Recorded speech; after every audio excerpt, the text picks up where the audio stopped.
Train बघू शकता. सूर्य आत्ताच समुद्राच्या पलीकडून निघलेला आहे. या ठिकाणी सूर्यनमस्कार आपली सर्व मित्रमंडळी काढते. सर्वांची झालेली, फक्त हेच बाकी आहे यांचा व्हिडिओ काढते. आत्ताच आम्ही सकाळी ज्यूस घेतलेला आहे. आता इथून आम्हाला 2:30 वाजता ट्रेन आहे. इथून आम्ही जाणार आहे बालाजीला. चला आता रोज थोडी वेळ आली. कन्याकुमारी 2 दिवस थांबला. आता 2 दिवस मस्त मुक्काम आराम झालेला आहे. आता जायचं आम्हाला. चला आत्ताच आम्ही आलो आहे कन्याकुमारी रेल्वे स्टेशनला. बघू शकता हे शेवटचं स्टेशन असल्यामुळे या ठिकाणी जास्त गर्दी नाही.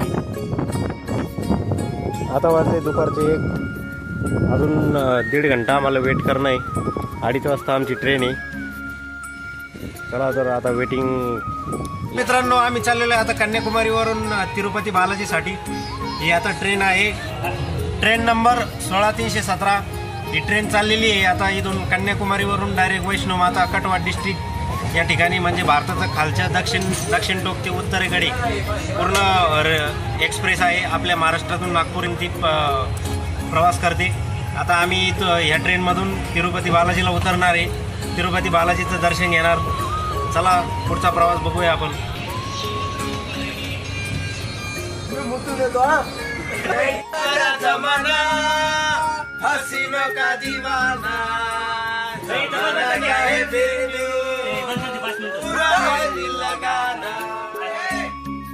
या ठिकाणी संपूर्ण नारळाचे बाग या ठिकाणी आपल्याला बघायला मिळतात. त्याचबरोबर नारळाच्या बागामध्ये केळीचे ही झाडं आपल्याला बघायला मिळतात. इकडे जे आपण जेवण करतो ताटामध्ये, त्यासाठी केळीचे पानं ते ताटावर वापरतात.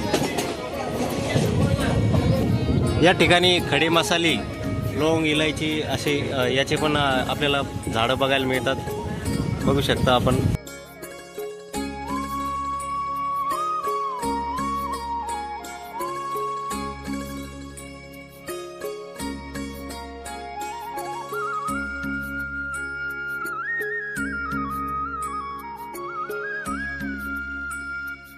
बघू शकता हे कॉफी घेतोय आता आम्ही. यांची साखर कमी असते त्याच्यामुळे आम्ही ना घरूनच आमचे साखरेचे दाणे साखरेची भुकटी आणलेली आता याच्यात टाकलेली, म्हणजे ते आपल्याला गोड लागते जास्त. बरोबर आहे नाही, जास्त गोड लागते आपल्याला प्यायला आणि मग मजा येते. बरोबर आहे. चहा सोबत खायला राहुल ना बिस्किट पण आणलेले. विसरू नका. पण तो काढत नाही. विसरू नका बरं का तुम्ही. ते तो सुदामा सारखा आहे तो. तसेच घरी जायचे.